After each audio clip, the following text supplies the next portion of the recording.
The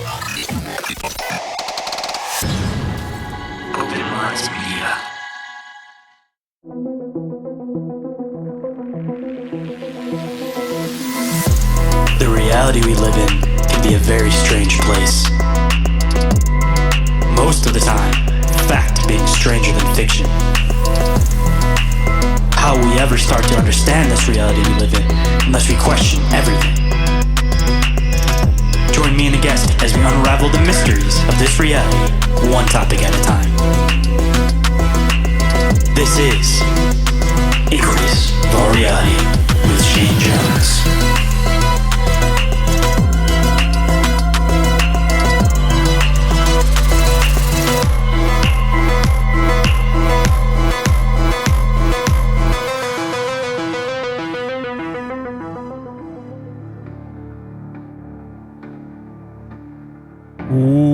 What is up, Inquirers, and welcome to the expanse of deep open-minded conversation. I'm the one that they call Shane, and today for you guys, I have a fascinating conversation with a guest who's already actually been on the show, but is going to be sharing a new facet of his research, diving back into some of the earthworks and mounds in Ohio, and connecting into some Nephilim theories. So I definitely think you guys will enjoy this conversation, especially with the next following conversation that comes after this one. There's a lot of cool connecting dots. But before we get into this conversation today, just a couple of quick news and updates as usual, of course, guys.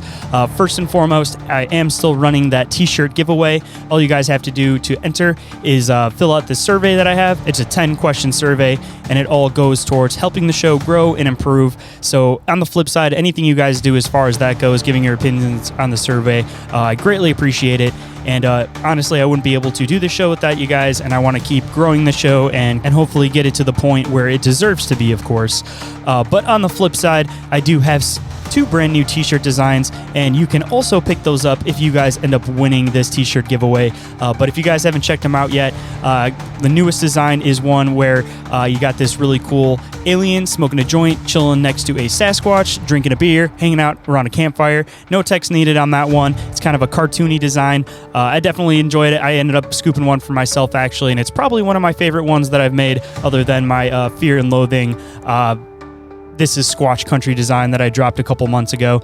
And my other new design is this other one for the more conspiratorial minded out there. It says Break the Mind Control, and it has these cool marionette hands with a hypnotic spiral behind it. And of course, I got a lot of other stuff that I don't feel like I promoted enough. So if you guys don't mind, go and check it out, see what kind of cool stuff I got going on over there. And on the flip side, if you guys like catching the show live, the next Bizarre Inquiries live will be on June 6th at 7:15 p.m. Eastern Standard Time. And you guys can catch that over there on the Open Minds Media YouTube channel. And if you guys have any questions or clips or articles that you guys would like to submit for that, make sure you guys get them to me before that ends up happening. But on the flip side, if you guys don't end up sending to me before then they'll just get pushed and used onto the next episode. And if you guys would like to get a notification whenever Inquiries of Our Reality, Bizarre Encounters, or Bizarre Inquiries ends up going live, don't forget to go and subscribe to the Open Minds Media YouTube channel. Hit that bell notification up in the corner. Then anytime we go live, then you guys will get a notification for it. But if you guys are keeping up on social media, the schedules, again, are getting posted every single Monday, so you guys will know exactly when to pop in and check out those live shows. And just a quick update for the Patreon. It is still currently under construction, but to give you guys a little bit of background going on with that, I recently switched over to using a new supplier for the merch store. And with that, it's one of the ones that they print the shirt and they end up shipping out, and I don't end up having anything to do with it other than uploading the designs. It's still relatively new. It's Printify for anybody that hasn't checked it out yet, but they haven't actually made it so that I can make promo codes specifically for the Patreon. It has a little notification that says that it's coming soon, but they haven't dropped it yet. So that's what's kind of holding me back from that, just to give you guys a little bit of an update. And of course, beyond that, I do have a new show that I'm working on behind the scenes that will be a Patreon exclusive. So that's just a matter of getting everything ready for it, and hopefully within the next couple weeks that'll be dropping. So just so you guys don't think anything's happening, there's a lot going on. It's all just behind the scenes, and hopefully it'll start getting a little bit dropped at a time. But as far as the merch goes, that's the main thing holding me back, is I'm unfortunately waiting for this company. But on the plus side, the t-shirts are way better, the printing's way better, everything is way better than the last shop I was using. Teespring is absolute crap for all the other podcasters out there, so don't use that brand. Check out Printify. Spotify. Definitely worth it. But before we get into the show, if anyone is interested in being a guest on the show, sharing their experiences or encounters, or contacting me for any reason whatsoever, you guys can email me at inquiriesofourrealitypodcast@outlook.com. Or you guys can also call or text the Open Minds Media hotline, and that number is 313-364-1551. And if you guys didn't catch that, it is available down in the show notes. And every single thing that I mentioned and will mention throughout the show is all available on the link tree, which is also available down in that show description. And with that, let's get into the show.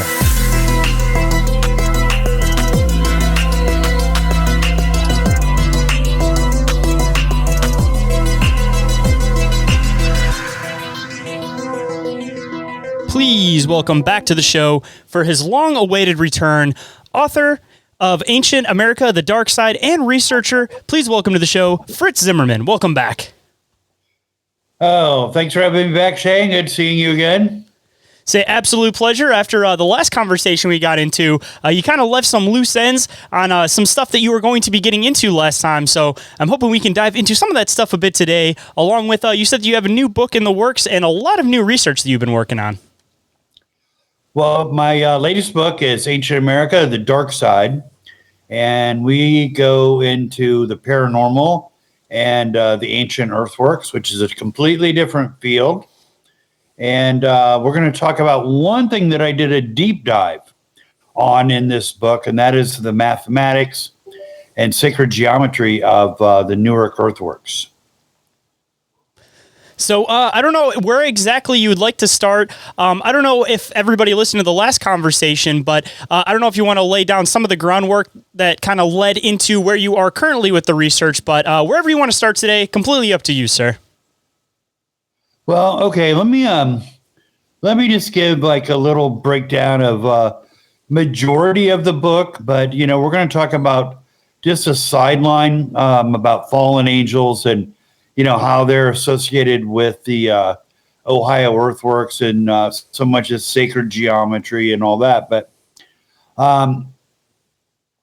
this book was the culmination of many years of, for the Nephilim Chronicles, Fallen Angels in the Ohio Valley, and Nephilim Chronicles, a travel guide to the ancient ruins in the Ohio Valley.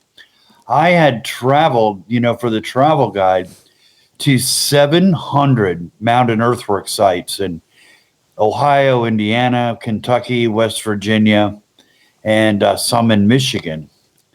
And, it's by far, the largest, photo library with directions to, all these burial mounds and earthworks in those states.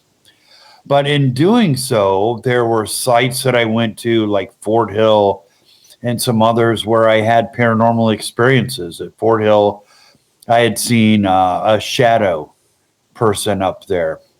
And, subsequently, someone contacted me, and they had seen a shadow person at Fort Hill. And it just so happens we were standing at the same spot.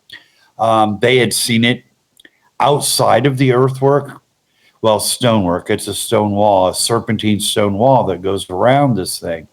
So they had seen it the same spot that I had. And, there's that. And there's other people that grew up, with a mound across the street or a mound on their property. And they talk about disembodied voices. They talk about UFOs. They talk about shadow people, about strange noises and, just the complete gamut of paranormal experiences. So I accumulated all those and typed them up. So I share those people's paranormal experiences along with my own in this book. And it's important to note that, I think we talked last time about giants, and, I wrote the Encyclopedia of Ancient Giants.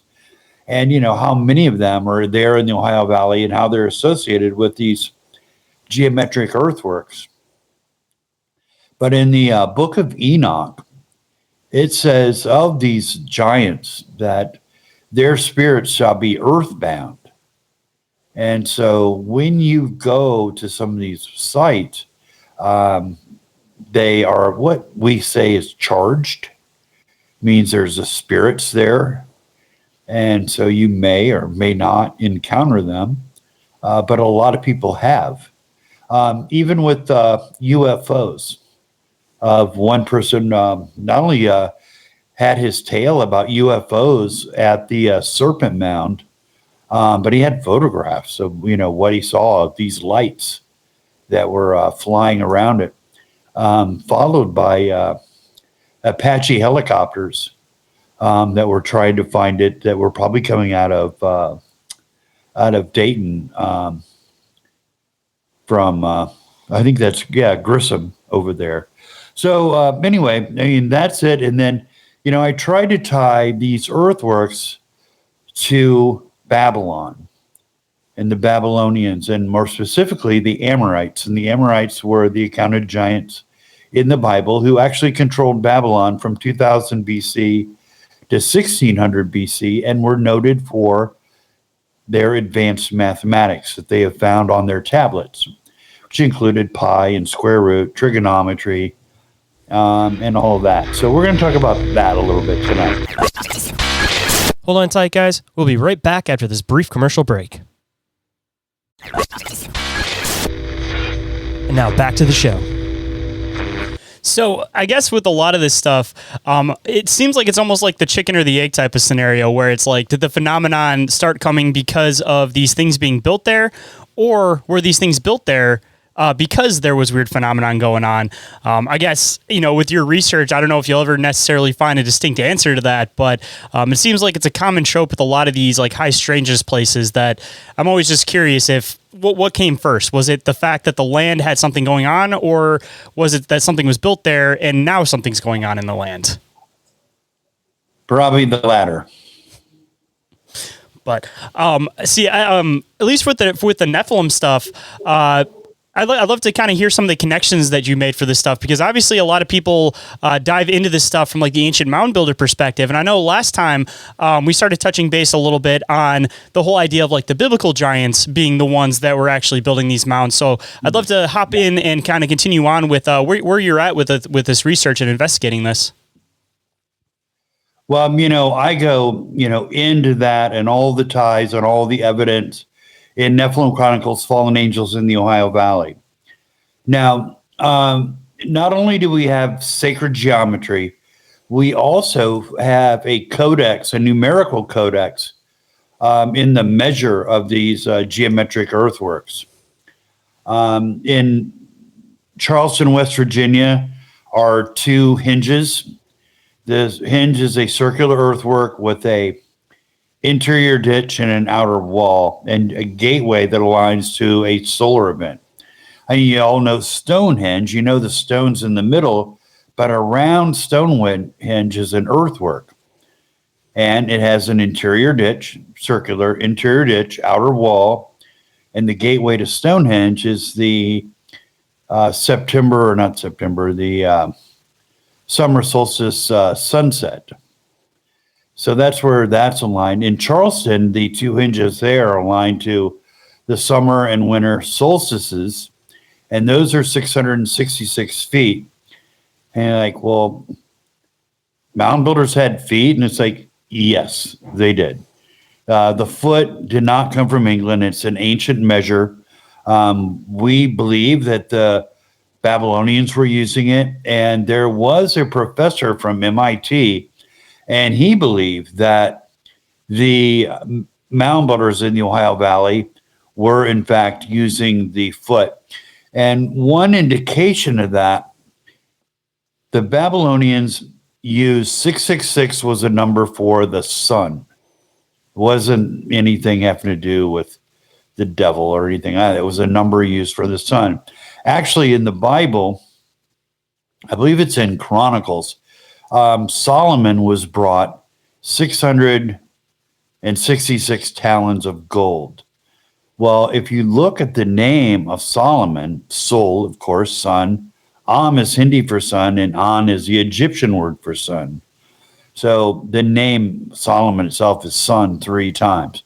Another person in the Bible with 666 attached to the name was Adonakam, which is a reference to Adonis, which again is a sun deity.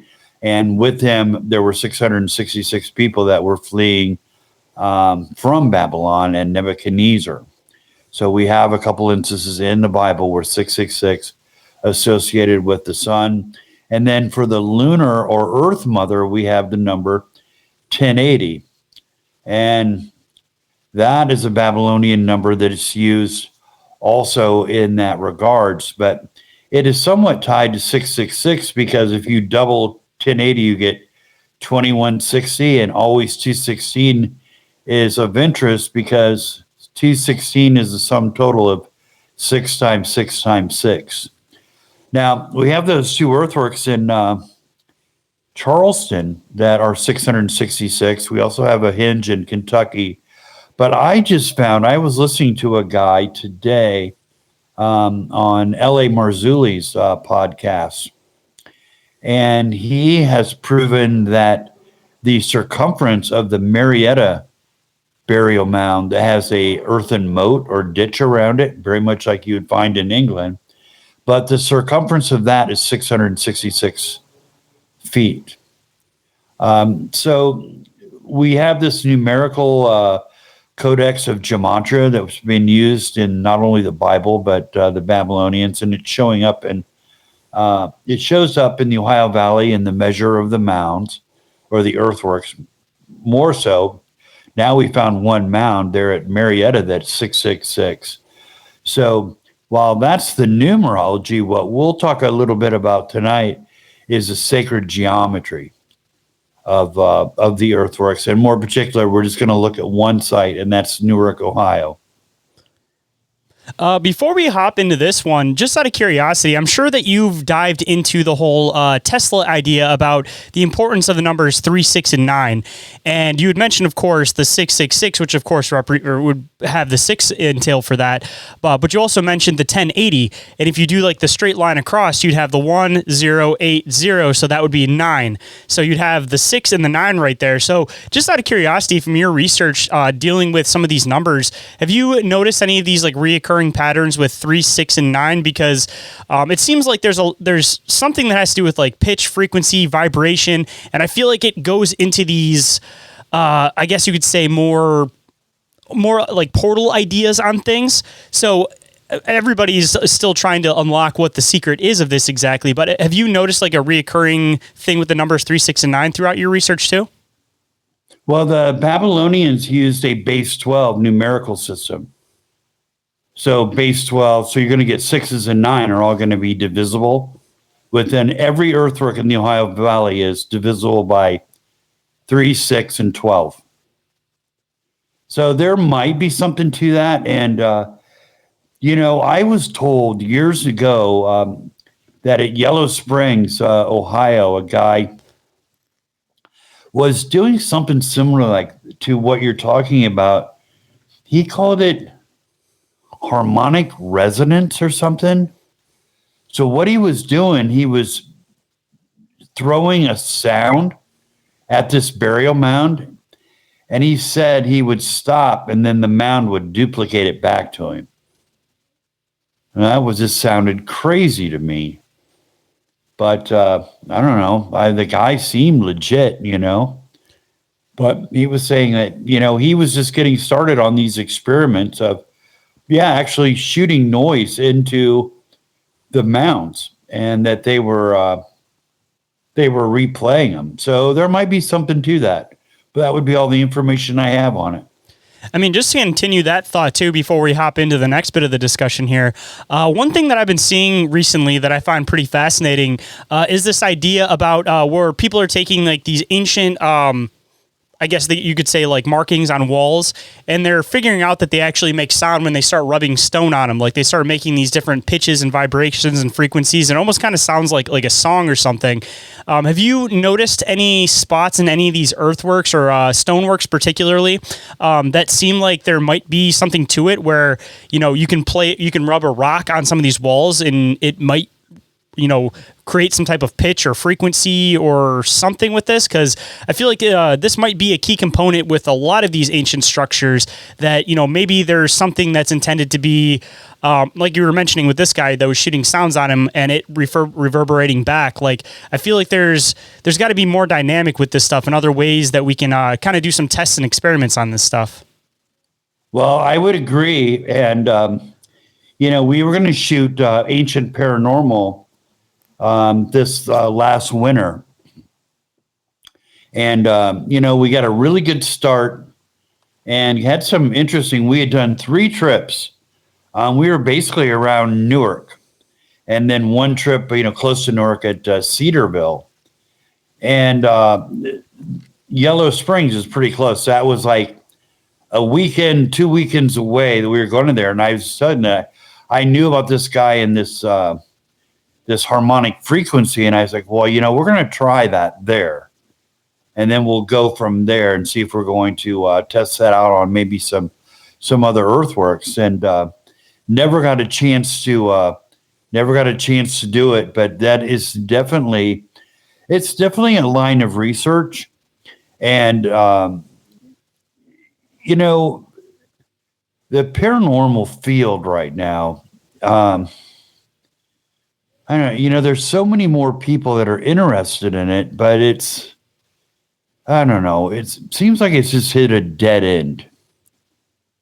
It's really become more of a money-making operation where, you have a site, they tell you that it's haunted, but who's saying that it's haunted? Generally the owner, who comes up with all these tales of hauntings and what he's heard and what he's done and things that'll stalk you and do that. And it's like, well, of course they're going to say that. They want you to pay $700 for your crew to go in there for an evening to do the paranormal investigation.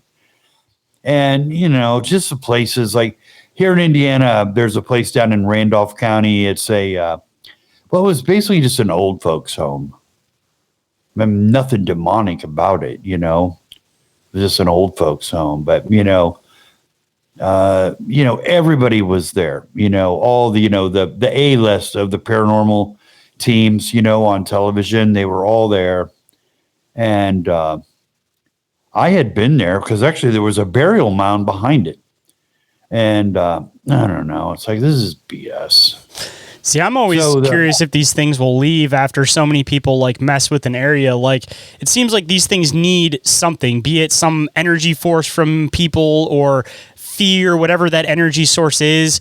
But I feel like when enough people continuously go to a location and they're constantly poking and prodding at these things, I've almost just been curious if they eventually kind of just leave or go away or something, because it seems like places are a lot more active, and then once people start regularly frequenting that place, it seems like the experiences start to kind of fizzle out after a while. Yeah, I don't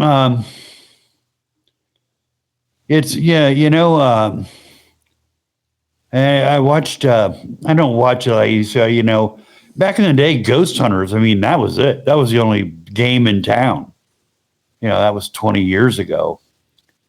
And I watched an episode of that. There was nothing else on TV, and I watched that. And, they had a whole crew, and they were at this rail yard, and all the guys were saying how haunted it was. And, man, they had one piece of evidence, and that was real sus, And like, wow, they just did a whole hour show for nothing. I mean, it was a lot of stories, like guys telling stories about how haunted it was, which is cool. But as far as them getting anything, they never did. But on the other end of the stick is here you have in Ohio all these ancient mounds that we know are haunted. We know that the spirits are still there. Could be some evil stuff, you'd certainly want to take precautions on that. And, in my book, I mean, it certainly opens up far more stories than what you're going to get on Ghost Hunters or Ghost Adventures or anything like that, because these are places you can go to and they're free and you can do whatever you want up there. But I would have, precaution on it. When I bought every bit of ghost equipment that you can get. I got SLS and REM pods and, of course, voice recorders. I've got everything, possibly could have for a paranormal investigation. And I had a Reiki master that was going with me. She was kind of like my light to the Moz. And, I told her, I said, we're not going to do divination. We're not going to ask. We're just going to go there and we're going to monitor and record what's going on. More so than actually, looking for them or, you hear some of those people, saying, I demand you appear or something like that. You don't want to do that. But we would record, and just doing that and, being bystanders, it was interesting because at the earthworks, when you go inside of them, there's nothing going on. All the spirits are on the outside.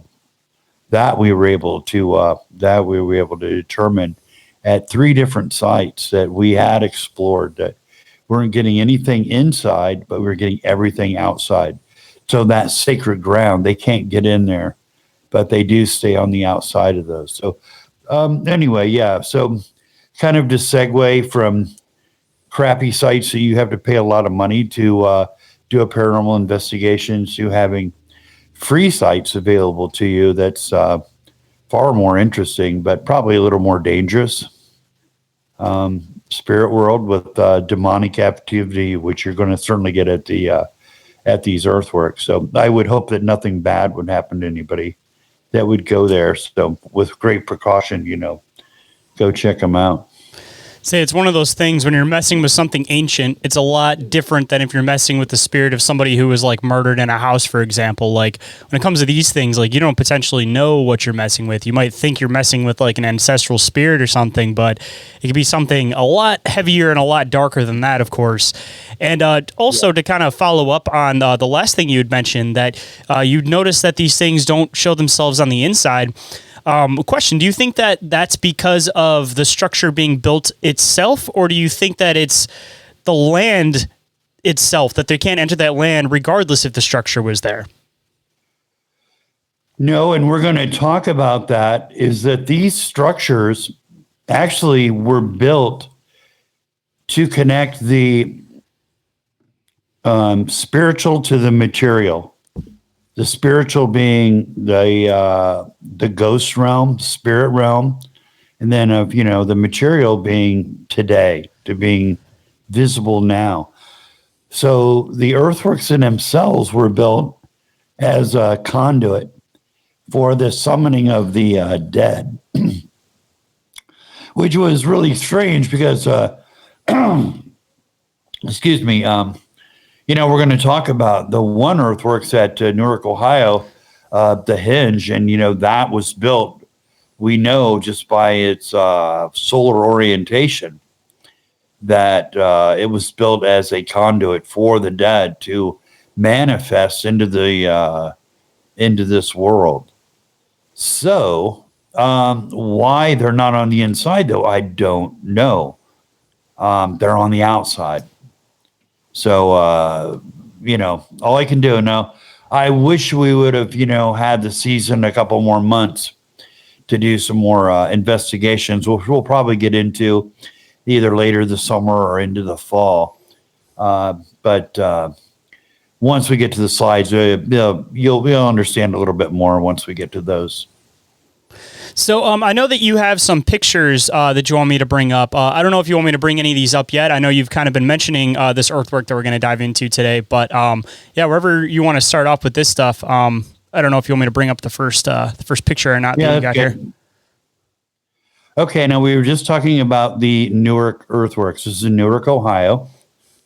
And what you're seeing is 2 colors. You're seeing red and you're seeing green. Now, on the top, you're seeing a circle and you're seeing an octagon. And for those who are not familiar with the Newark earthworks, within that circle and octagon is a full-size regulation golf course. And all of the holes are within that earthwork of the circle and the octagon, if that gives you any idea of the size. Now, each one of those gateways of the octagon is aligned to a lunar standstill. And this is an 18.6 year journey that the moon does of traveling from north to south. So you have most northerly lunar standstill, most southerly lunar standstill. You have there's 8 different standstills in this 18 years. And each one of those gateways is aligned to one of those lunar standstills over this 18.6 year period of time. Now, that square within the octagon, the area of that is equal to the other green, and down in the lower right there, that is the Newark hinge. That is a circular earthwork with an interior ditch and outer wall. And I'll talk about the solar orientation in that in a couple of slides. But in the ancient world of sacred geometry, connecting the circle and the square was a fusion between the material and the spiritual. And you would represent that not only through this sacred geometry of circles and squares, but the ultimate of the sacred geometer's art was to make the circle and the square have either equal areas, or for the circle's circumference to equal that of the square's sum total of sides, which I'll discuss a little bit further here in a second. So, looking at the square within the octagon, the area of that is equal to the area of the hinge. The red circle attached to the octagon is equal to the square earthwork that's adjacent to the hinge. So here we have two different, even though they are separated, we have circles and squares all with equal areas. And the design of this is, again, it's what the ancient called the sacred marriage, or the sacred marriage of opposites. You would know it, maybe a form of that is the yin yang. So it's this perfect balance of power. So you have both the male, in this case, it's the male sun represented by the circle, and it's the lunar or earth mother that is represented by the square, that also is the 4 winds, the 4 cardinal points, and some more earth orientations with that. Hold on tight, guys. We'll be right back after this brief commercial break. But in the meantime, don't forget to follow Inquiries of Our Reality on Instagram and Facebook. And don't forget to check out Open Minds Media on YouTube and TikTok. I'd love to hear from you guys, so feel free to leave a comment or spark up a conversation. I love getting to know you guys.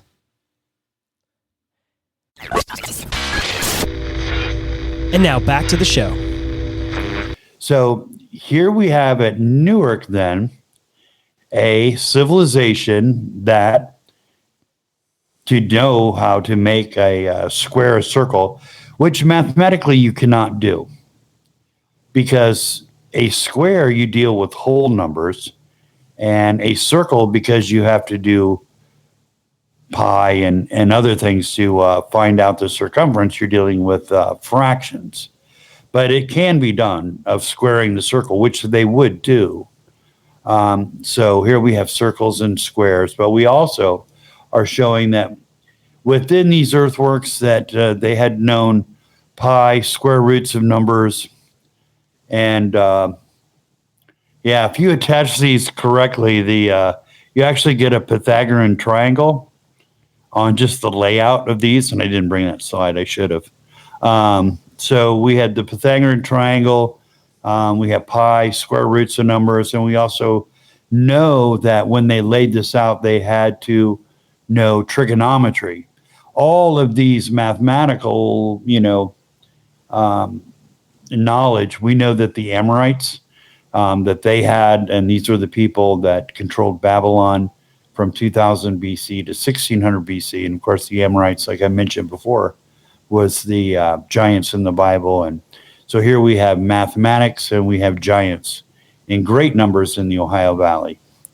So that'll do it with that. I could show whatever we have next coming up. Next slide. Bring it up here. Okay. So now this is the hinge. I was saying that that one of the arts of the sacred geometry is either that the circle and the square would have in the same area, or if the circumference of the hinge could also equal the sum total of the length of the wall. So in this case, the circumference of the hinge at Newark is 3,700 feet. And then adjacent to that is a square earthwork where each of the walls was 925 feet. So 925 times 4 is 3,700 feet. So that is how we are combining these two earthworks. So not with area, but as with the circumference and the sum total of the size of the walls. So again, knowledge of advanced mathematics to have been able to pull this off. Just to throw it in there too, just a weird observation since I was mentioning that whole 3, 6, and 9 thing. You got the 3,700, 7, 8, 9, 10. Well, actually, never mind. I guess that wouldn't work because that would end up going into 10. But yeah, I haven't done the math on the actual 3,700 feet. But I do know that these were meant. And so again, what we're dealing with is a spiritual, like a spiritual machine almost, that when you would come here, I mean, this was all about the dead. And the mound builders in the Ohio Valley were, their religion was based on the dead and the spirits of the dead. The burial mounds were not only places of burial, they were places of worship. Where, yeah, there's some where you might only have a few people in a burial mound, but a lot of them, there was a charnel house that was burned, cremations, and then those bodies would be cremated, and then they would cover that with earth, and then they would put another charnel house up. Then at some time, that would be burned down, the bodies cremated, and another thing of earth, and another charnel house. So, some mounds would have thousands of people in it. But you would go to a mound and pray for, prosperity and health and, everything that, we would pray for.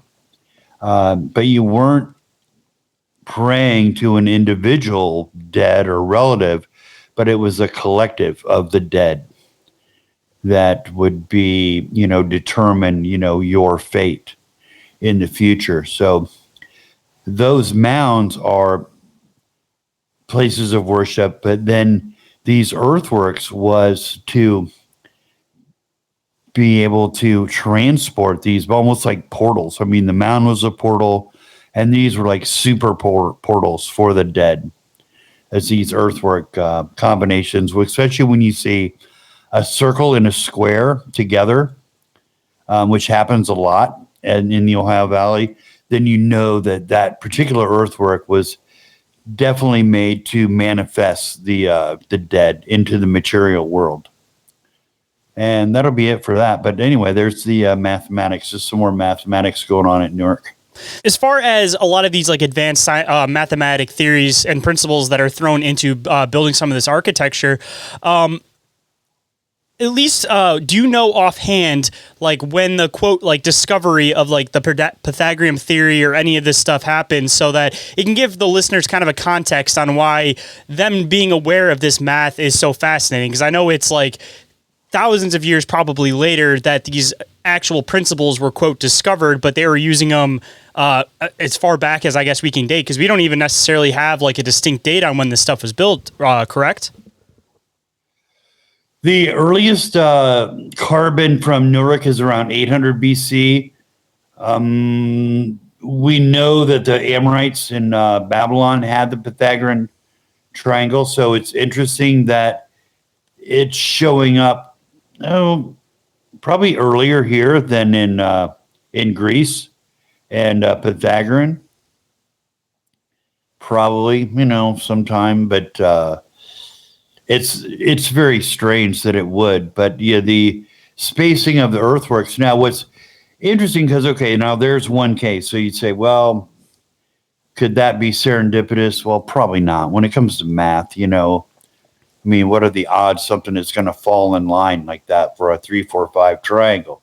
However, there is a rectangular earthwork in Winchester, Indiana, and Ball State University has proven that that earthwork was made using 2 Pythagorean triangles. So now we have it in 2 different places where the Pythagorean triangle was being used.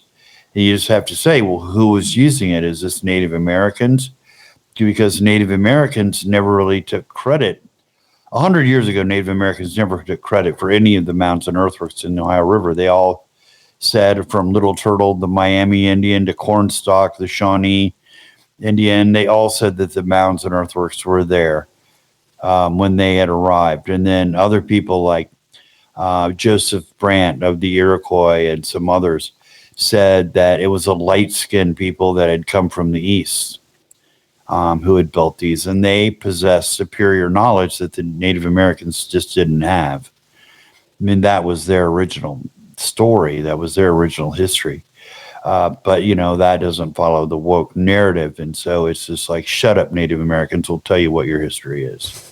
That seems like it's very reminiscent of a lot of the stuff in South America, too, that, you know, a lot of these ancient structures, they ask who built them, and the people say, oh, we didn't build them, they were here. Like, this is reminiscent all across America.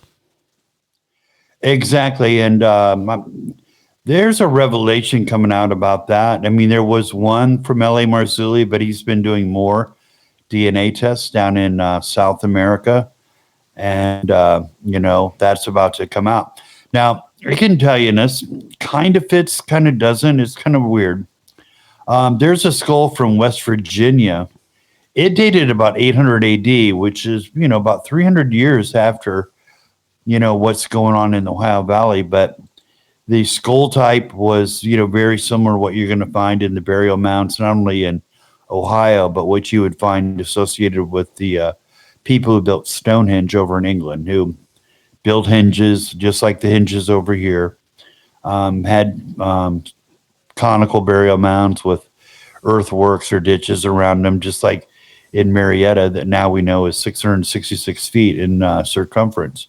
But that DNA came back European, 800 AD. So there is somewhat of a link of DNA possibly doing that. However, I do not want to get into that at all and open up that can of worms, because in ancient America, the dark side, I put the theory that we're not talking about a race of men. We're talking about a species of men. And these men were a different species than modern humans. And in the Encyclopedia of Ancient Giants, half of the book is giants that I call Neanderthal hybrids. And the reason I do that is because they had a sloped forehead. They had a prominent brow ridge, massive jaws. Their skull types would be more akin to a Neanderthal than that of a modern human. Some of them had an occipital bun in the back of their head, which is very diagnostic of a Neanderthal skull. And so this hybrid race is not, it wouldn't be anything that you would able, because, you know, they can tell by your skull, you know, what race you are. Something that it's crazy, because a forensic anthropologist, I mean, if they buried you in the backyard and they found your skull in 500 years, they would know your ancestry just by your skull. Now that is being, you know, taken out by woke. They're saying like that's racist. Well, this is science, you know. But now forensic anthropology has been notched as being racist. So it's ridiculous. But anyway, you would not be able to tell these skulls in the Ohio Valley or in England, because they're so far different than modern skulls. And this would be more akin to the biblical line of Genesis 6:4, talking about the giants, when it says there were giants in those days and also after that, when the sons of God saw the daughters of men, giants were born. So this was a hybrid race, half born from fallen angels and half of from modern men. And so that narrative in the Bible would certainly be more true in as far as what these skull types are. I mean, just to throw it in there too, it almost kind of seems like almost like an idea that's intended to be suppressed, kind of like you're saying with like the whole like woke concept that just kind of lay a couple pieces out here. First and foremost, when most people like think of giants and what you see in typical folklore stories or throughout movies and stuff is that usually they're the dumb ones, they're the dim-witted ones. But if you take into consideration this whole aspect of if you're viewing these things through the Nephilim lens, that they were attuned to occult knowledge, they would have been aware of some of this secret knowledge that people weren't really intended to have, then you're already dealing with a race that is comparably probably more intelligent than the human race, or at least at this time. And also, if you take in consideration maybe the size of like their skulls, if these things are giant, I mean, with a bigger brain definitely brings in the possibility of them being more intelligent. So again, going back to the whole idea of like in movies that you see giants or in folklore stories that you see giants portrayed as dumb, it could be an intentional thing that they were trying to kind of like squash out the idea that these things were actually building some of these structures. We're actually doing all this stuff and just kind of try to push it off to the side, because even the suggestion you made about like Stonehenge, I mean, most people obviously kind of dive into like the Druid aspect of things, but you know, if you're taking into consideration like a lot of these structures in America, I mean, even, you know, the one in Lake Michigan that nobody's really been able to do too much with, that they're calling the Michigan Stonehenge. I mean, it's definitely seems like there's a good possibility that these things could have all been built by something other than what we're assuming that they are, and it is something that's suppressed, because as soon as you start acknowledging giants, then that's just more of the Bible that you have to start taking into consideration. And especially where we're at now with a lot of this biblical research of people actually rediscovering some of these ancient sites, like it seems like now more than ever we're at a time where we're almost like about to break the wall of people that are looking at the Bible strictly as a fictional story versus the people that are looking at it as like these are diehard facts, because it's kind of hard to deny any of this stuff when now they're able to say, all right, this is the site that this happened at, this is the site that this happened at, you know, here's the exact rock that Moses cracked to let the water out, like, and they can actually find these places now. Like, you know, when people are actually diving that far into this research and they're starting to discover all this like giant stuff, like it seems like it's only so long before the dam's going to break with a lot of this research. Well, I agree with that. And, you know, I do a deep dive into etymology associated with the mounds and earthworks in Ohio. And one of the things is the root from the accounted giant Og in the Bible. And, well, kind of the history of the giants was that they were cave people. It's where we get the word troglodyte and we get the word ogre. So both being slow, cumbersome, dimwit type people. But we also get words that Og was the great eye in the sky, is where we get words like ogle and to be googly-eyed. So, you know, when you Google something, I mean, that is a reference to Og, the giant chief of Bashan, who is said to have been about 9 foot. The word cognizant, you know, associated with knowledge. I mean, again, you have that root word Og. And, you know, there's many words that we have today that have a root word Og in it. And, you know, it all goes back to one biblical character. But in the most part, it's an all-knowing, all-seeing God that these these words have that root word of Og from.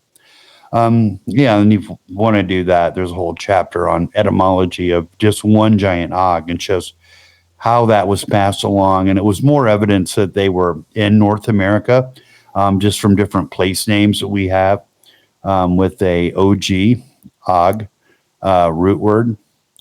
So, yes, and we're finding out more too, with, trigonometry and Pythagorean squares and pi, square roots. Like, well, you ask the question, Native Americans say that they did not build the mounds. And so why is this fact that they had all of this advanced mathematics being shoved down their throats when it's evident that they didn't? That wasn't their history. Their ancients claimed they didn't. Now there's modern natives that are saying they built the serpent mound, that this earthwork or that earthwork, is part of their ancestry, which, I have some leverage because the Dakota Sioux were in the Ohio Valley the same time these geometric earthworks were being constructed. So it's not completely not Native American history. That would not be true at all, because the Dakota Sioux, we know the Mandan, we know the Osage, we know the Oto. We know at least those three tribes were there. So the Akansea, the Kansas, they were probably all there in the Ohio Valley, and I think they all have the bloodline of these people.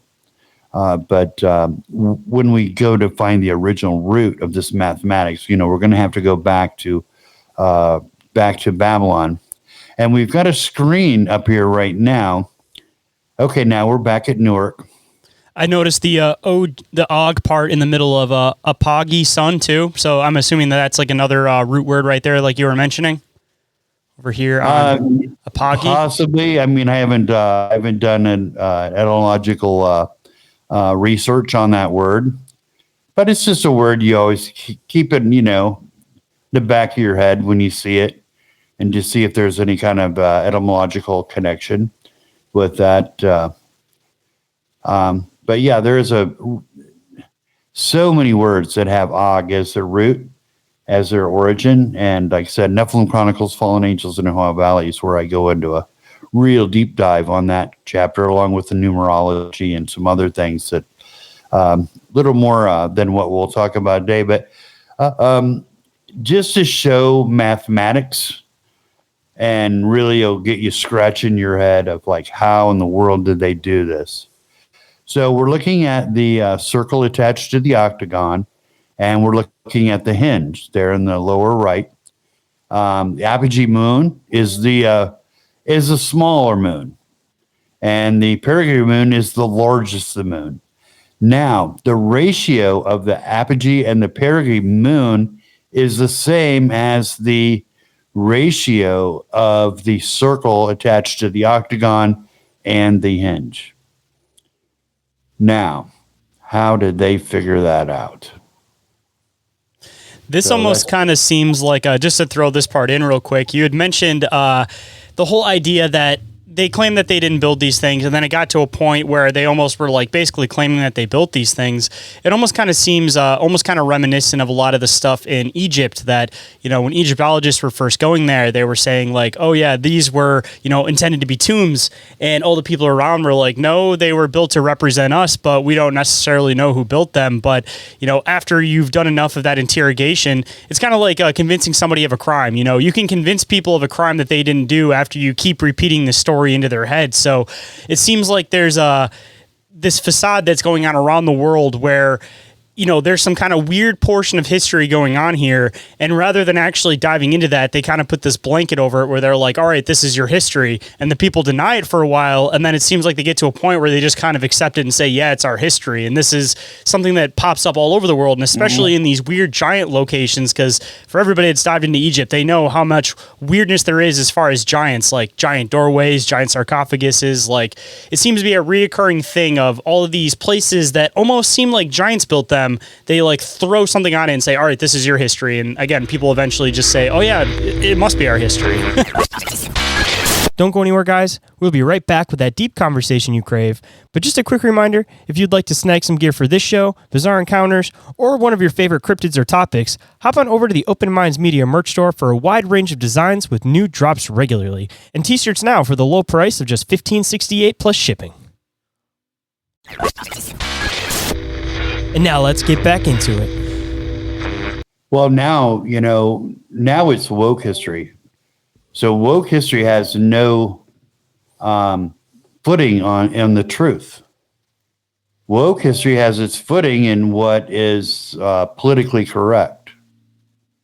So the politically correct answer to who built the Newark earthworks is the Shawnee, because the Shawnee were in Middle Ohio in the 1700s, even though this was built 1100 years prior to that. That's like going to North Africa and then seeing a Roman ruin in Libya, of ancient Carthage area, Morocco, and that, and say, well, this was built by North Africans. Oh, it looks Roman. Oh no, it's not Roman. These are North Africans built this. Or similar thing in Germany. Oh, did Germans build this? No, it was Romans. Well, that's racist. What do you mean? What, were Germans too stupid to build a Roman-like building? You'd be like, well, I'm not saying they're stupid, but, this was built by Romans. So that's what we have here. Well, these earthworks are in Ohio. This is where Indians live. Yeah, well, Native Americans didn't build it. Oh, what are you, racist? Well, they were too stupid to build it? It's like, I didn't say that. I said they just didn't build it. Because we have similar earthworks over in England, and it would be certainly more of a tie over there than to anyone that's here. So anyway, that's what we deal with academia, who you watch on the news. I mean, just the whole academic elite who are trying to rewrite history, not based on any facts, but on just a woke agenda of everybody wins. Everybody gets an award, in the competition. So this is just, though, another example of this. And, you look at the Native American canon, and where does this fit in? Where does the sacred geometry fit in? Where does mathematics fit in? Where does lunar fit in? It's even hard with the Dakota. I think a lot of it was lost. I think you would give it closest to them because they continued to bury their dead in mounds. And we know the Ho-Chunk were continually to build effigy mounds, much like the ones in Ohio. So we do have some legacy. We have it with platform pipes of the Ho-Chunk and the Dakota Sioux. So we do have some artifacts, so we can tie that to the Ohio Valley at that time.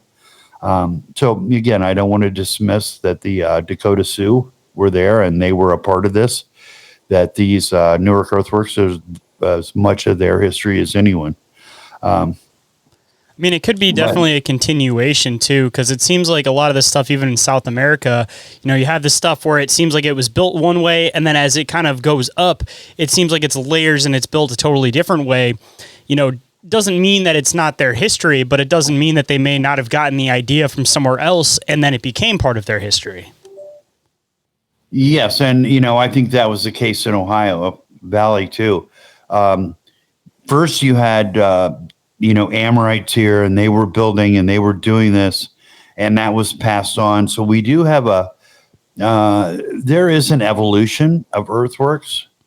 The later it gets, hinges go from, let's say the hinge here at Newark, Ohio, where the ditch going around it is 13 foot deep, to later where you're getting more around 100 AD time frame where hinges are maybe only 3 foot deep, around the ditch.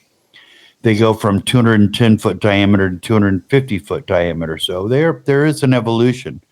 And I think that is as these people intermingled.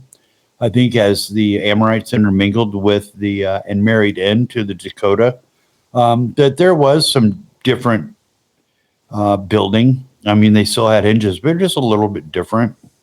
So yeah, to your comment, that would be true. And also, too, before we hop into the next part, just a side question. I know that nobody's really gotten to do too much research with it just because of the location where it's at in Lake Michigan. But at least with some of your research, have you done any comparisons with, the Lake Michigan Stonehenge or, possibly any of like the setup of the structure or anything like that in comparison to any of your other research? No, I mean, I'm aware of that. And, they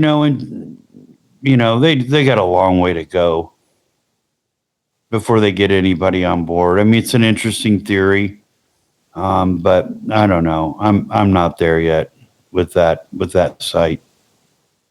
I mean, I'm always curious too if it lines up with like Stonehenge at all, because they, like I said, they call it the Lake Michigan Stonehenge, but I'm curious like how close the structures might actually be, and if there is maybe another structure that might be somewhere in America that seems like it might be relatively close to having the same purpose as the structure that's in Lake Michigan. But I mean, looking at that, I mean, that just shows how back and how ancient this stuff could go, because, how long has it been since you've been able to access that point in Lake Michigan? Like, that goes back thousands of years. So, I mean, that just kind of brings a little bit more validity, I think, into how old some of these structures actually are in North America. Well, the thing about hinges is this. Now, Stonehenge, I mean, the hinge came first, then the stones in the middle. But as hinges evolved in England, they went from having stone circles in the interior of the hinge to having burial mounds within the center of a hinge. And at Mound State Park, all the hinges there, mound in the middle. Cambridge City, Indiana, mound in the middle. There's 4 or 5 hinge sites in Ohio, mound in the middle. So we do have provenance of mounds in the middle of a hinge in England. And then that shows up here. So when we're looking at Stonehenge, we're looking at megalithic era. And this is after that. And so after the megalithic era, even in England, they continue to build hinges. However, they're no longer having stonework, but the stones are being replaced by mounds. And the mound in the center, because they were oriented to a solar event, was acted as a solar marker as well as a burial. And just a kind of a weird thought that I want to throw in, at least for like Stonehenge. I mean, usually the theory on it is that the Druids built it, but kind of connecting full circle into some of the research that you're suggesting here. Druids, you think of a lot about that with like the whole serpent cult idea. The whole serpent cult idea goes back to, of course, like I feel like the biblical idea of the serpent and knowledge. So even like the Stonehenge connecting in through like the Druids, if they potentially built it, I mean, I still think that it's possible that they still could have gotten that knowledge through the chain from this same race or this same group or these giants that you're referring to. You're absolutely right. See, the Druid Celtic religion was learned from the giants. It had its basis, 2500 BC. I mean, everything Druid, the Druid gods. And that is really going to come to fruition here on these next slides. I guess with that one, I'll bring up the next slide. Yes. Okay, now we've been talking about the hinge here for the last hour. Now, this is the Newark hinge. So we're looking into the gateway. We're looking west.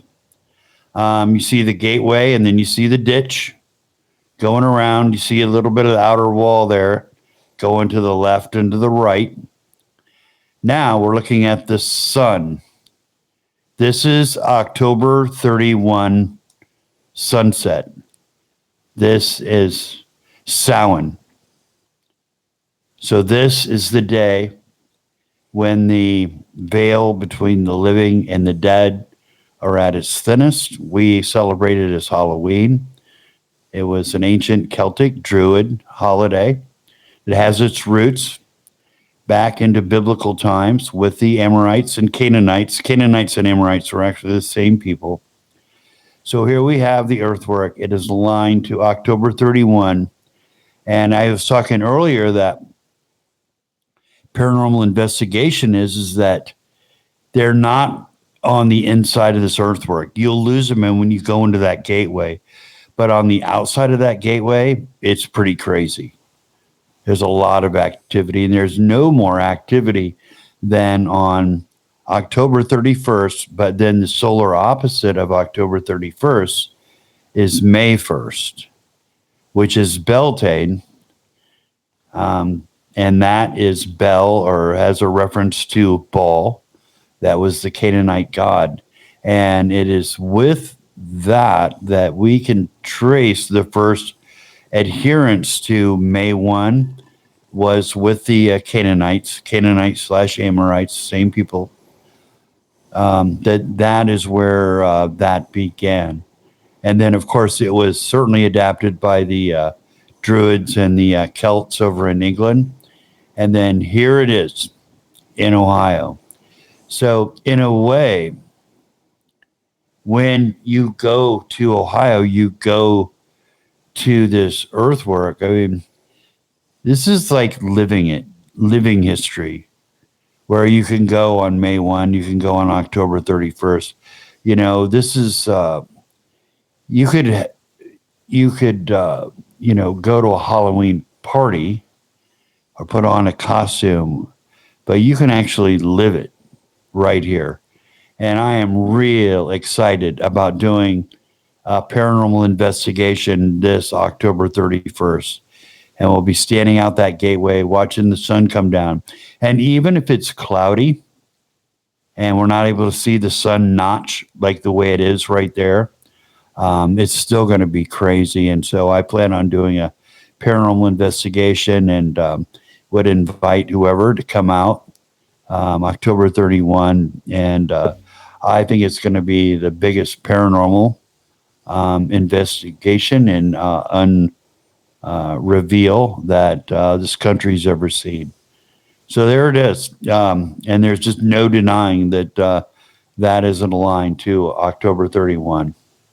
And just to throw it in here too, because I was going to throw it in a little bit earlier in the show, but I feel like with paranormal investigating, as you kind of mentioned, it seems like it's kind of gotten to this stagnant point. And I feel like part of that is the fact that we're on the precipice of being able to discover a lot of new things. But the thing that's holding us back is a matter of not having the right technological advancements as far as the equipment goes to prove something to somebody that doesn't believe in this stuff. Because with a lot of like the paranormal stuff, it's firsthand sightings, cold temperatures, different voices and stuff, like readings and stuff you get. But for somebody that doesn't want to believe, they're going to look for any reason to not believe any of this type of stuff. But at least for when you go and do this investigation, to try to bring back some evidence to try to possibly prove to the non-believers, what type of equipment and what type of protocol are you hoping to try to do for this to hopefully try to document some stuff to try to bring some more validity to people that may not believe that there's anything weird going on with the stoneworks and the earthworks?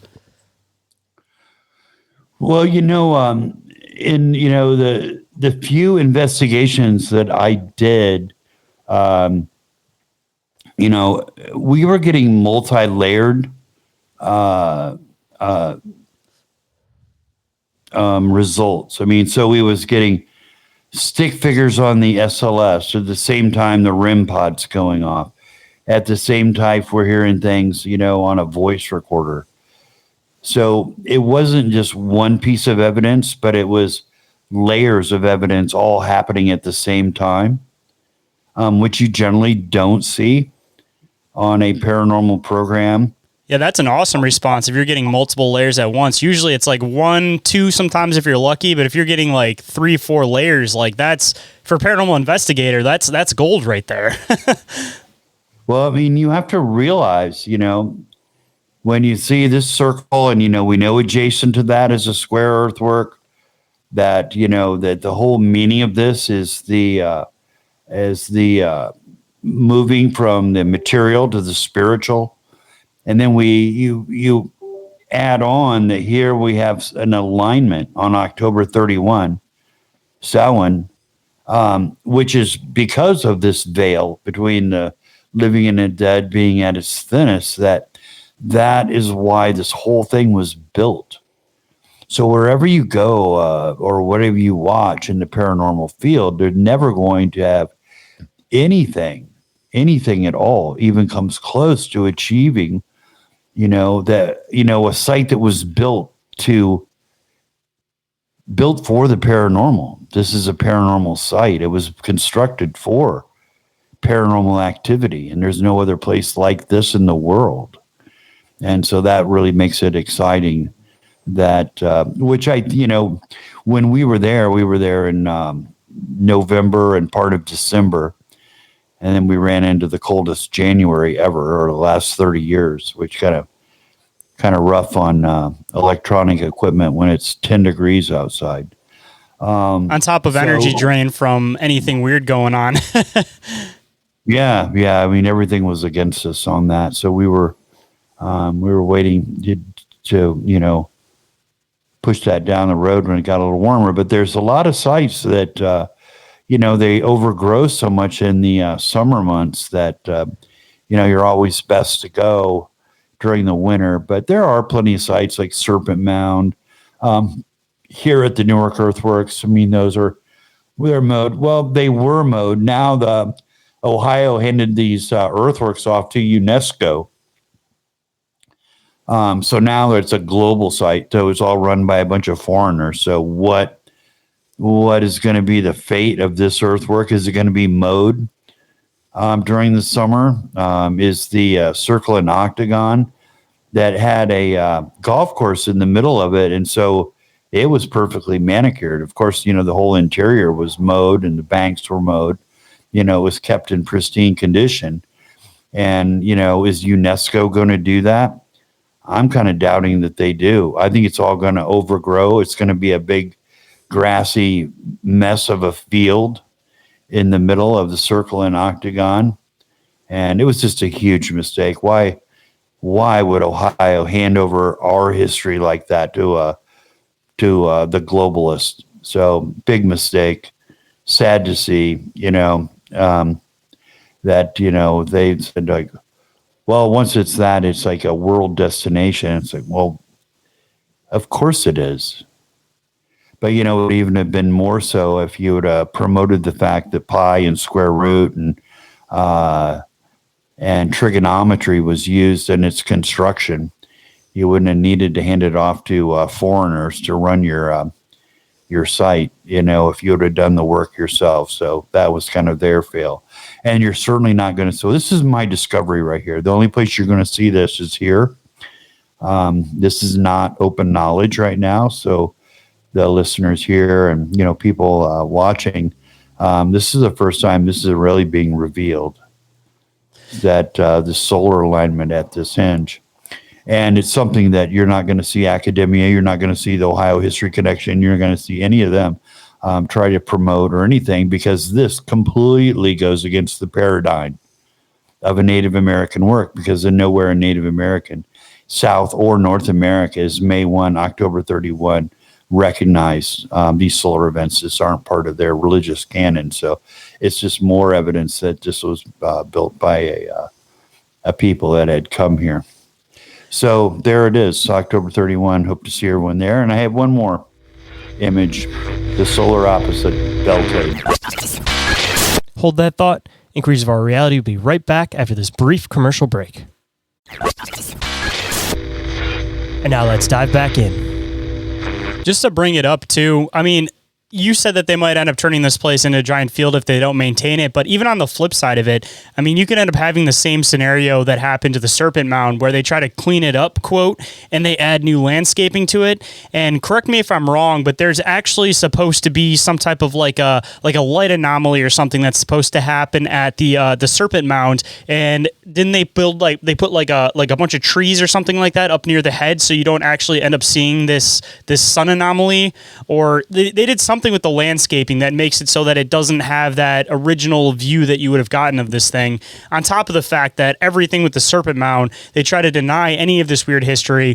And I've heard of a bunch of people that have gone there trying to film, and they ask what they're trying to film about. They tell them that, they're digging into this type of stuff, and they won't even let them film or be on the property. Like, they seem like they're completely trying to cover it up. And I would not be surprised even the slightest bit if the same thing happened with this place as the Serpent Mound, where they do take care of it, but they cover some stuff up in the process of trying to landscape it. Well, on June 21st, the summer solstice sunset, they have like a powwow there. They have a powwow there at thing, and I guess you can go and you can see it. No, there's nothing obstructing because it's on a high table of land, and that table just juts out. So there's really nothing to obstruct it. So I believe you can see it. You can still go and see the sunset. Now, what you can't see, but you can see the remnant of, that is that within the egg of the serpent, there was a standing stone, megalithic standing stone that they pushed over the bluff. But if you go down the bottom of the bluff, you can still see it. So the standing stone that was in the egg that actually would have been the thing that would have thrown the shadow back over the serpent man, you can still see it down at the bottom of the bluff. And there's a trail that goes down there. And I have photos of that, and Nephilim Chronicles, A Travel Guide to the Ancient Ruins in the Ohio Valley. I think that's it in that book. I have photographs of it, but if you do go down there and just kind of line yourself up with the head, you will see this megalithic standing stone down there. So I'm not sure, but I've not been there for June 21st of what they're doing. Maybe they're blocking it off. So because you need to go right down the middle of it if you were going to get a photo, and I don't see a whole lot of photos, surprisingly, of people that are there and showing the alignment. So there might be something to what you're saying, that they block that off so the sun sets, but you can't get yourself lined up with the head to actually get the photo. They might do that. I don't know. I mean, even if it does cause some type of weird anomalies where people start seeing like shadow figures or anything like that, if they turn it into a tourist location, of course, there's two sides of tourism. There's like the dark tourism, and then there's like standard tourism. And if they're just going for standard tourism, they're not trying to scare people away from this location. So, I mean, I don't know how far the rock is, or if it looks like it was intentional, or if it was done at some point in the far past where it had nothing to do with these people. But I don't know. It just still seems like there's something weird to it. And if they were trying to make this site go back to its original historical view, I mean, how many times have you seen them like completely try to rebuild different structures and stuff? Like, I don't feel like it would be out of the question for them to, attempt at least to try to put the stone back in place. Well, now it's the thing though. If they put the stone in the middle of the egg, what is that? It's megalithic. And is megalithic Native American? No. So it seems like an intentional cover-up. Oh, absolutely. Right, because if you put that stone up and you make that stone as your alignment stone, then that's megalithic. That's not Native American. And if it's not Native American, that'd go against the paradigm that Native Americans build everything. So it's never going to happen. That's why I say, modern archaeology and has nothing to do with science. It's all about a political agenda. So you just have to ask yourself, does this fit their political agenda? And if it is no, then that, that information is not going to be released. And I know they're not real happy about even, and there's some academics that still deny that the Serpent Mound is aligned to the summer solstice, even though it is aligned, because those solar alignments aren't within the religious canon of Native Americans. So when you put that in there, then that creates that doubt that this is a Native American site, which they don't want. And so that is why, I've not been there for summer solstice, but then I do find it odd that I'm not seeing a lot of pictures either. So that might get blocked off because, again, okay, let the people that come here believe that, but we don't want to disseminate with photos of this thing occurring, because that's going to create doubt that this is a Native American site. So there might be something to that. I mean, even bringing up what I mentioned earlier with this whole idea about like rubbing rocks on these methylitic structures and actually creating this like pitch sound frequency. I mean, if you have this thing in place and that may play a part in some of this stuff, I mean, that might even be somewhat of the key to activate some of this stuff that, you know, we are getting some strange effects that are caused from these things. But, you know, if we figured out exactly what the sound pitch frequency, whatever that's supposed to reverberate through this is, I mean, who knows what could happen? I mean, it could go into like hyperblast mode and, you know, have some undeniable things happen. at the Serpent Mound and at the hinges of experimenting with sound. I mean, that is a fascinating venue of research to test out. Now, I can tell you this, that at the Serpent Mound, as meek, that it may seem as a site, it's some of the things happen there are crazy. One, I've gone there 2 times, and there was witches' covens there, and they're a little creepy. You know, a gaggle of like 10 women, and they're chanting all this stuff, and but there have been 2 documented cases. L.A. Marzulli in his In Search of the Nephilim video series, there was a guy that went out and he stood on the mound, which you're not supposed to do, but something just cold cocked him, knocked him to the ground, wouldn't let him up. And he was down there and praying, and he was down there for a while. And eventually it let him go.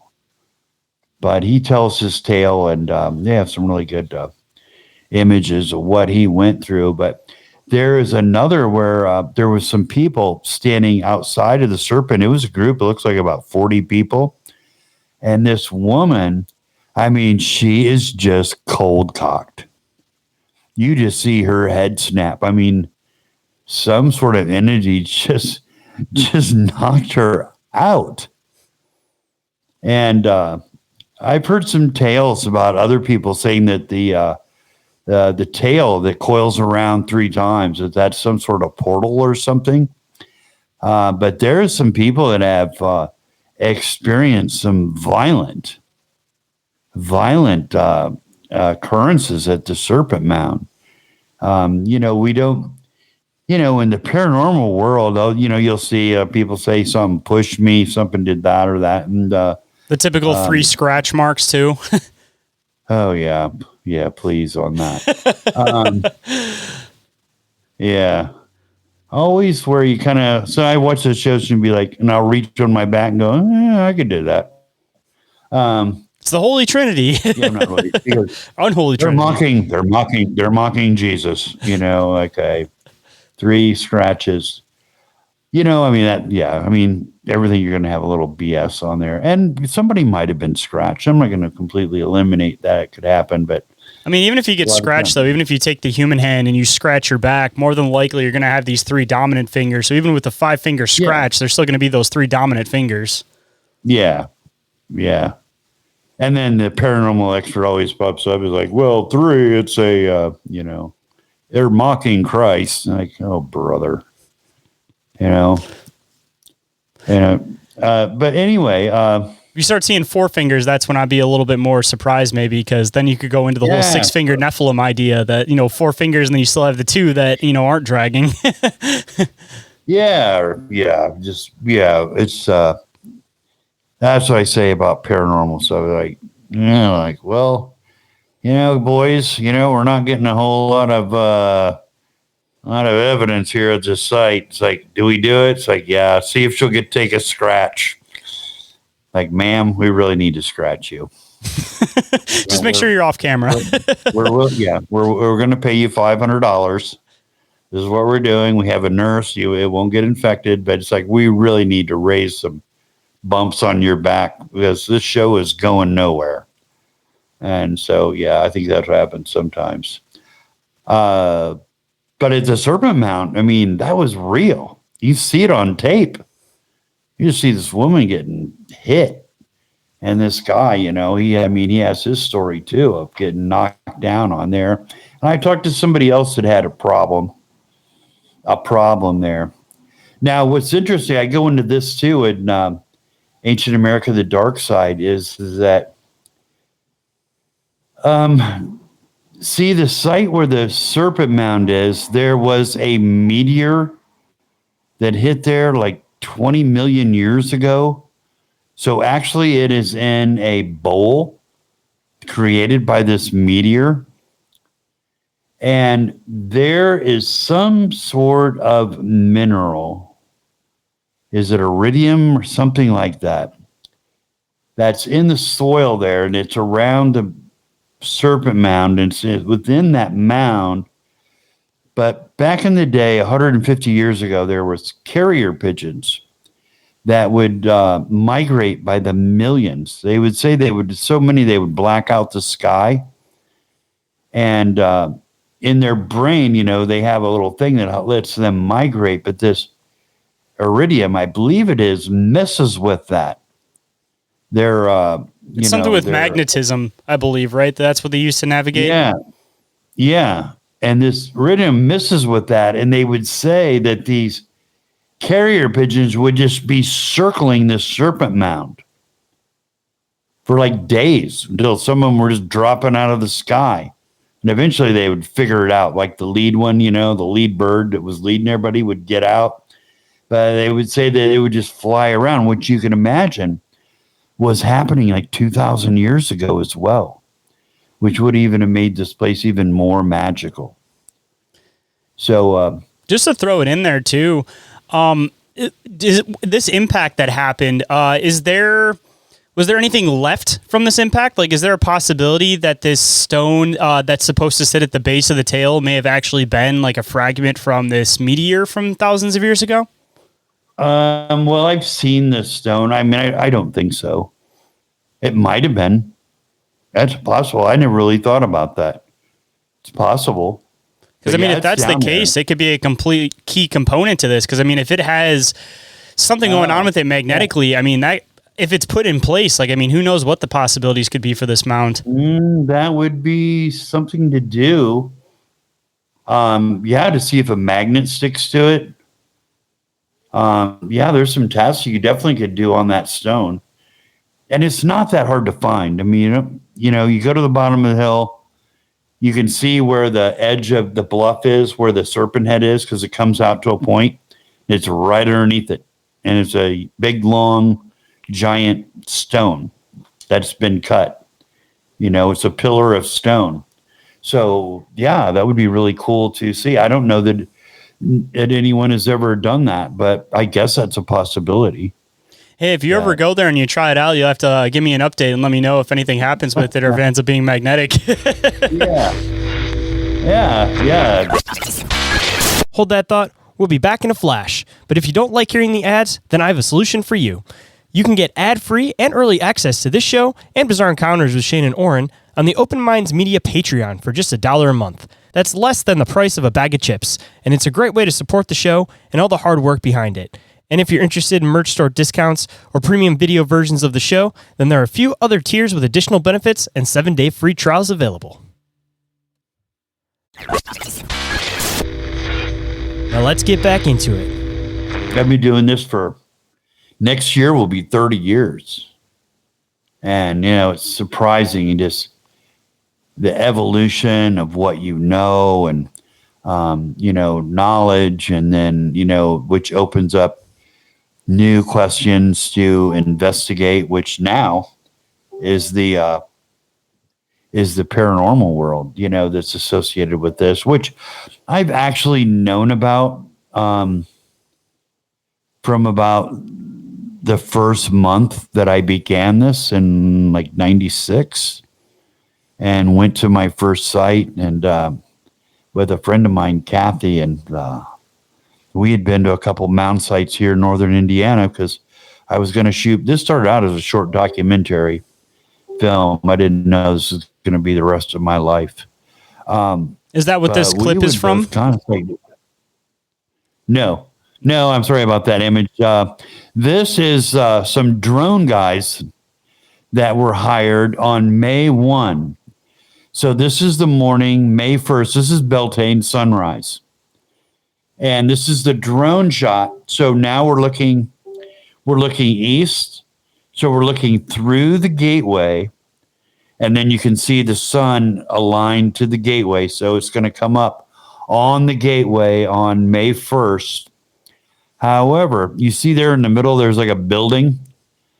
That is Ohio Historical Collection built their visitor center for the henge, which they don't call it a henge. But they built it in the gateway, idiots. Purposeful again, like pushing that rock over. Yeah, like just so clueless and stupid. There it is, right in the gateway. I mean, it'd be like going to Stonehenge to see the summer solstice sunrise, but somebody would build a fish and chips in the gateway. And that's the Ohio. That's the fish and chips right there in the gateway, right where it should not be, because the Ohio Historical Connection, I swear you have to have some sort of mental deficiency to work there. So that is their museum of stupidity right there, right in the gateway for May 1. Now, I mean, you can certainly see the sunrise on May 1. It will clear that building pretty quick. It'll just come up over onto the right hand corner of that building. But the alignment is there. But of the two dates to see, October 31 was far more impressive of the sun setting, because sometimes the setting sun is a little bigger. I think under different conditions, I was there and the sun was looking kind of small. And it has to do with, pollutants in the air and, humidity levels, how much water vapor of what the sun, if it's going to look smaller or bigger on any particular date. On here, this date, it was very clear sky, very dry air. And so the sun was, relatively small, but that's it. I mean, clearly, you can see it there, and it's aligned, just like October 31st, aligned to the gateway. So this is Beltane. So why do we have an earthwork in Ohio that has Pythagorean triangles, circles and squares that are the ancient geometric art, that's all old world religion, advanced mathematics, Beltane, Samhain. So this is all that's happening here at this one site. We got, all sorts of geometric earthworks across Ohio. So there's a lot going on other than here, but this is just a really good way to prove a point, if you will, of like, if you can walk away from this and say, yeah, it's really something to that. I don't know that this is a 100% Native American site, even though I did say that the Dakota Sioux were involved here. It didn't originate with the Dakota Sioux. It originated with the biblical Amorites. And this is their site. And it was the biblical Amorites who gave us the Druid religion, the Celtic religion. So it all plays out here. I feel like you've probably done more research in depth with this stuff than a lot of people have, connecting some of the stuff in America to a lot of the stuff even in Europe. And again, it just seems like this reoccurring tale of, all right, we're in this area and we reuse this, and we've told these stories about us reusing it, but as time goes on, it turns into telephone, and then eventually becomes, oh yeah, we were building them all along. And people forget that, when people first started trying to investigate this stuff, that the people around there were saying like, yeah, we didn't do this, but that seems to be forgotten in the past because, like you said, it's all woke, manipulated history in order to fit the current narrative and the current perspective. And if anything breaks away from that, rather than putting all focus and effort on that like they should to try to rediscover something completely new, people just want to stick with the paradigm and they'll just throw the baby out with the bathwater. There you go. There it is. So, if I said Native Americans didn't practice Beltane, you'd say, well, why wouldn't they? Why couldn't they? So that's racist. Why are you saying if they didn't do it, then that's racist? Now they don't practice it now, but maybe they practice it then. Okay. And what about the mathematics? Well, they just say they forgot. Because when asking Native Americans, like, well, you had all this mathematics and all that. Well, what happened to all that? Oh, we just forgot about it. And it's like, okay, that's all right. But anyway, that's it. Yeah, you're just saying, yeah, just change it. Force it down their throat.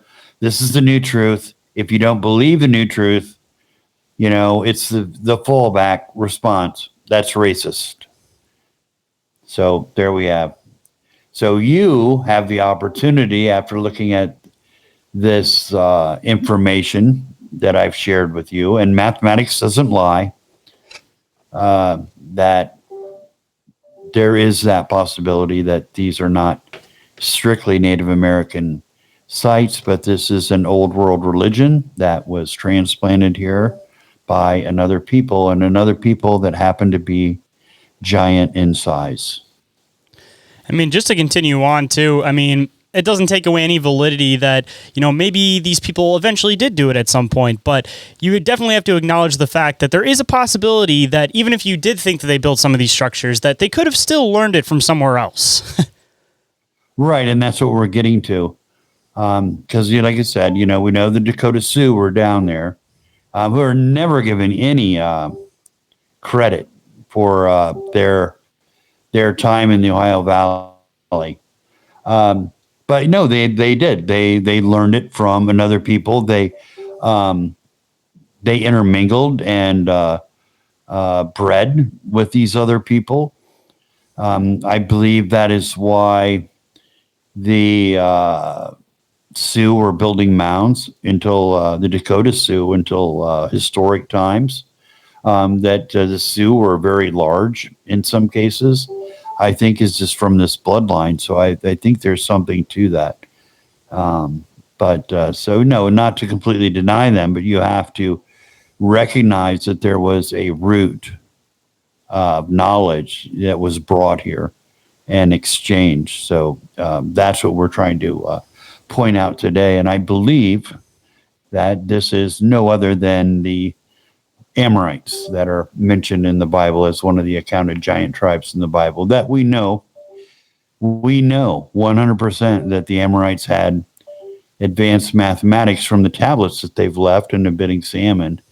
Actually, some of the tablets, Babylonian tablets from this period of the Amorites, they said that their advanced trigonometry almost surpasses what we have today.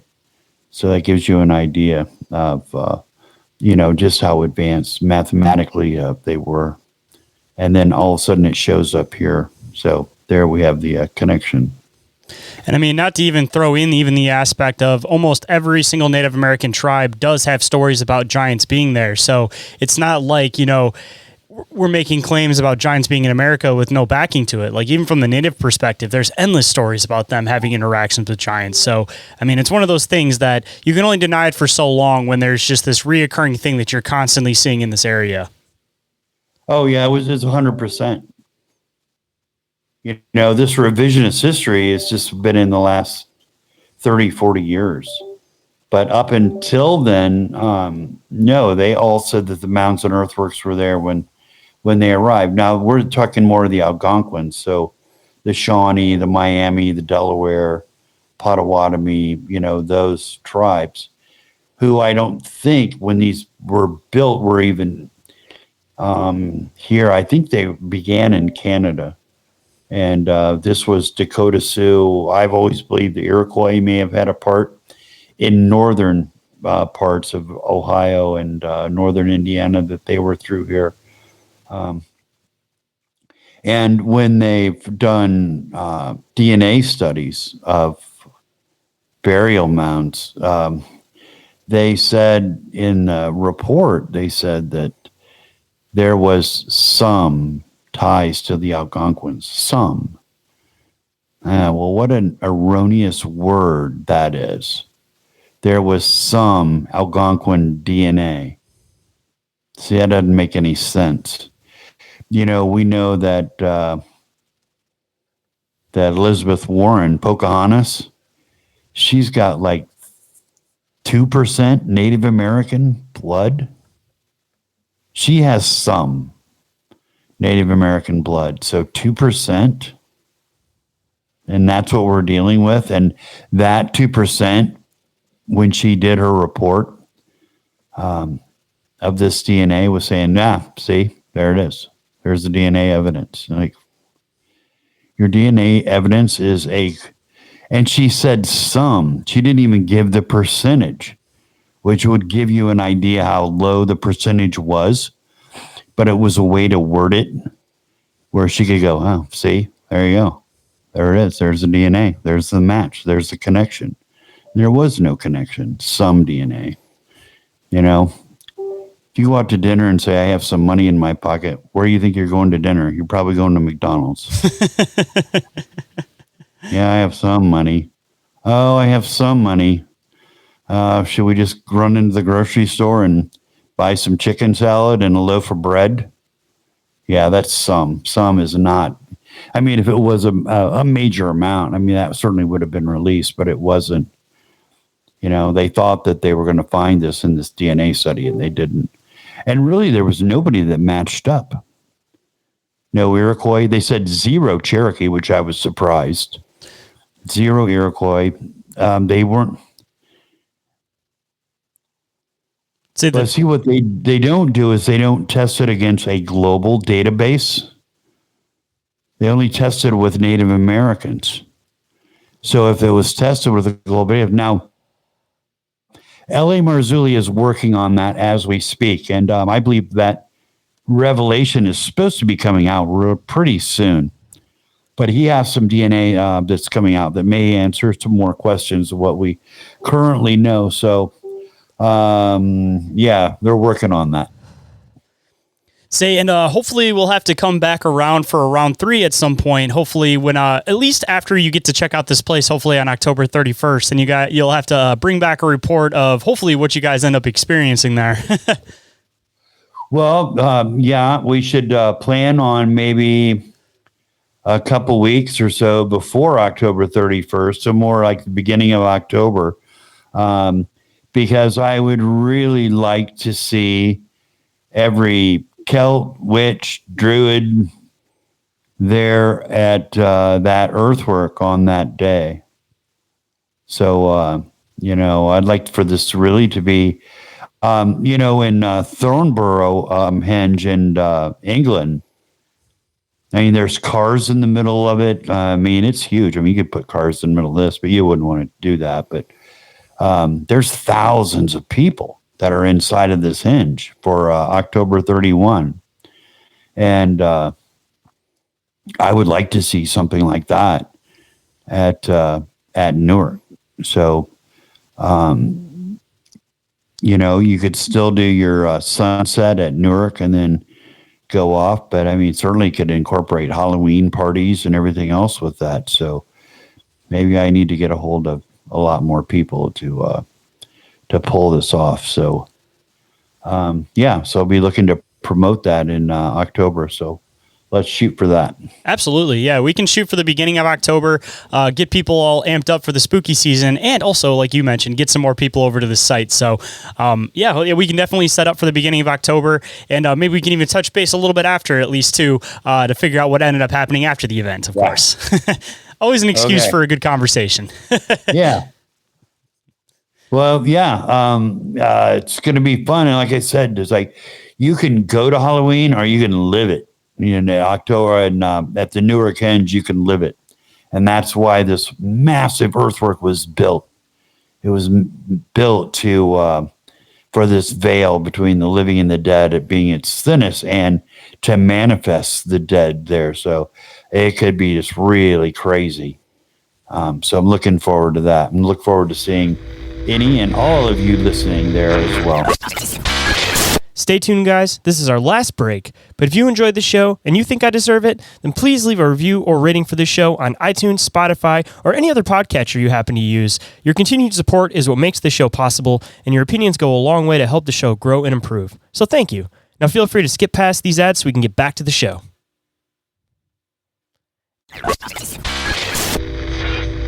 And we are back, so let's get back to it. Well, I guess before we give out some more information on that and let everybody know where they can find your book and possibly even contact you online, we first have to wrap up with some words of wisdom. So if there was any words of wisdom that you might want to bestow on the listeners today, what might it be?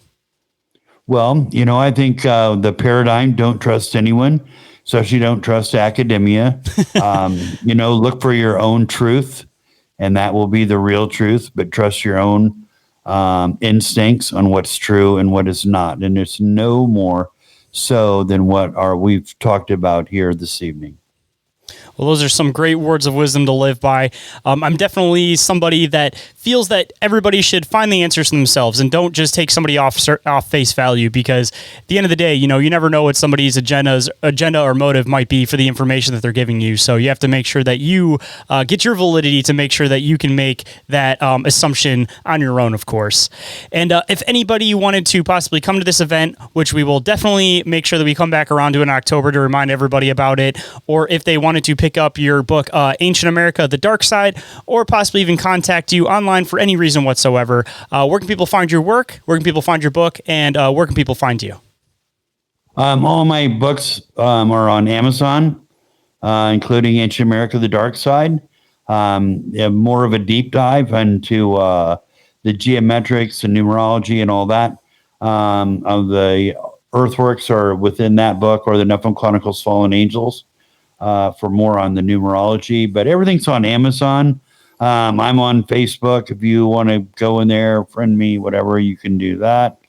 I've got Ancient America. It's $14.99, and it's well worth it. If you want to go to the burial mounds in Ohio, I have a travel guide also that has all of the mounds that are address restricted. If you go to Ohio to see the mounds, if you don't have my travel guide, for every mound or earthwork site you go, you'll pass by 3. Most of them are hidden. They're address restricted. But I lifted that veil of secrecy in that academia has no right to tell any American what history is available for them to see and what is not. And so those directions, photos, histories of all the sites are in my book. So just fighting the man at the university. Hey, what do they say, though? All the pseudoscientists end up becoming the most recognized scientists through time, because it seems like all of the people that make all of these claims in their time that seem like they're completely ridiculous, you end up looking back at them 100 years later and you realize that one person that was looked at as the pseudoscientist was the person that was right all along, and they're the ones that end up actually having their theories get remembered eventually. So hopefully that's what ends up happening today, is a lot of these people that are being considered, quote, pseudoscientists will actually end up being some of the most remembered minds of our time. Yeah, so don't wait 100 years, folks. Go in October. Now, at the Hinge, the actual official parking lot is not very big. So, you're going to be Ubering in, or there's neighborhoods around there, and you're really going to have to work on the logistics. But carpool, always a good option. Well, I don't think they even allow buses in there, but no, you're just going to have to Uber. You're going to have to Uber in. You're going to have to park in the neighborhoods. There's a drive that goes around the earthwork, and there's houses through there. And, there's some crazy paranormal stuff that happens all around those houses. I was with somebody, and they'd gone to investigate one of the homes that's opposite, like I said, on the outside of the earthworks. But, voices, stuff was flying around the house, breaking against walls. It was crazy. I mean, some real crazy things. I went to the house, and thank God those people weren't home. I was not in mood for it that day. And they went up there. It's like, I got to go.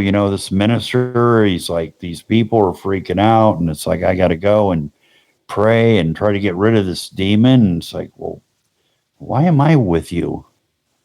At the time, I wasn't really doing paranormal investigations at the time. But anyway, yeah. So, yeah, hope to see everyone there, and wish everybody a good night then.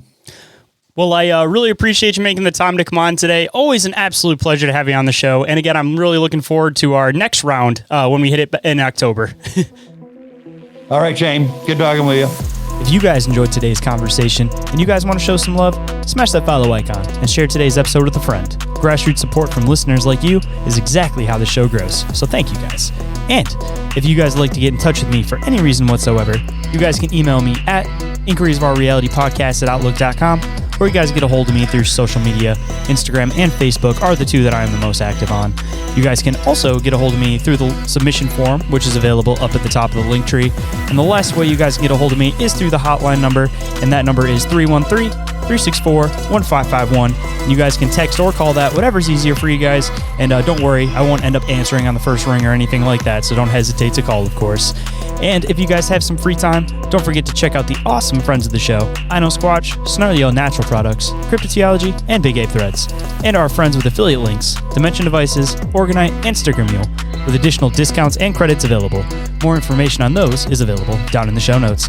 And every single thing I mentioned throughout the show is all available on the link tree, which is also available down in that show description. And with that, hope you guys enjoyed the conversation. Hope today's show has connected some dots in your own reality, and I'll catch you guys on the next one. Have a good night, everybody. Reality isn't what it seems. Abductees taking aboard a craft with a tractor beam. Is life a simulation or an astral dream? Aliens travel through black holes in different galaxies. Life is a bizarre odyssey, with a mic talking about philosophy. Well, Bigfoot is stalking campers as a Wendigo walks through the woods of sharpened antlers, using a Ouija board to talk to the dead like a necromancer. There's so many questions and not enough answers. So if you're interested in mysteries and abnormalities, tune in and listen to Inquiries of Our Reality. So if you're interested in mysteries and abnormalities, tune in